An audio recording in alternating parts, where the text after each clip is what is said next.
नमस्कार, Chandrakant B Bhatt America से।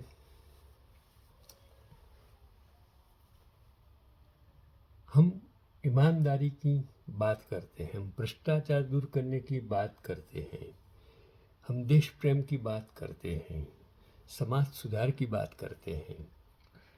लेकिन जब हम अमीचंद बन जाते हैं, और आज देश में वही हो रहा है, एमपी एमएलए बिकते हैं और खरीदने वाला सत्ता पक्ष अपने आप को देश प्रेमी कहता है। अगर वो एमपी एमएलए जब बिकते हैं, खरीदे जाते हैं, तब ये देश प्रेम, ये देश की आज़ादी कैसे बचेगी? वो उस वक्त वही था और आज भी है और आने वाले वक्त में भी रहेगा। कुटुंब हो, समाज हो, देश हो, दुनिया हो, सभी जगह यही होता है। पैगाम मैं यही कहता हूँ कि ईमानदारी की कोई व्याख्या नहीं, भ्रष्टाचार की कोई व्याख्या नहीं होती है। तो 1818 में भीमा कोरेगांव युद्ध के हार के साथ पेशवाशाही का पतन तय हो गया।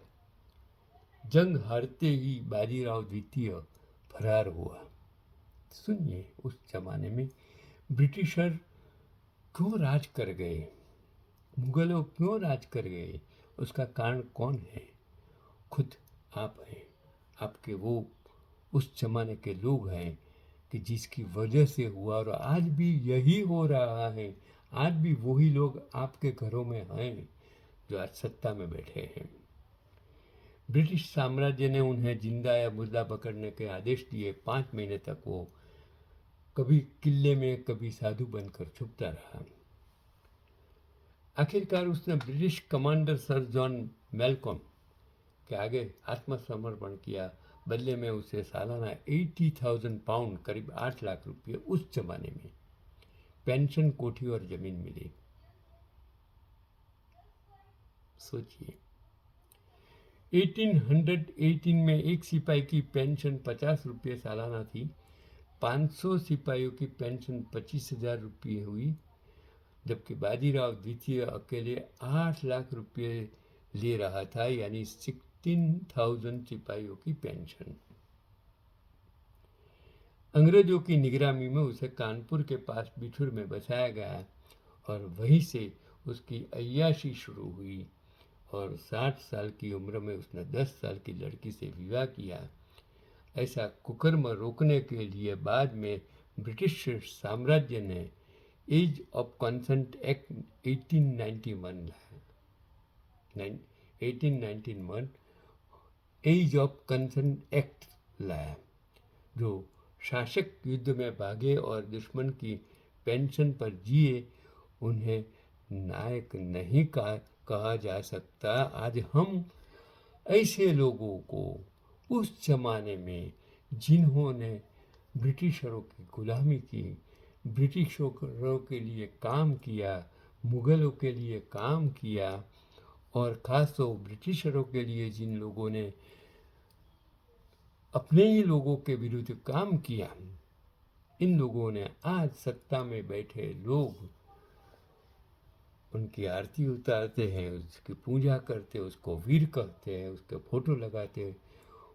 ये क्या भारत की आज़ादी के लिए लड़ने वाले वीर शहीद और जो शहादत, नॉट ओनली शहादत, तन मन धन से लड़ने वाले देश के लोगों ने, आज़ादी दिलाने वाले लोगों ने जो किया, उसके लिए आज ये लोग एक कलंक लगा रहे हैं।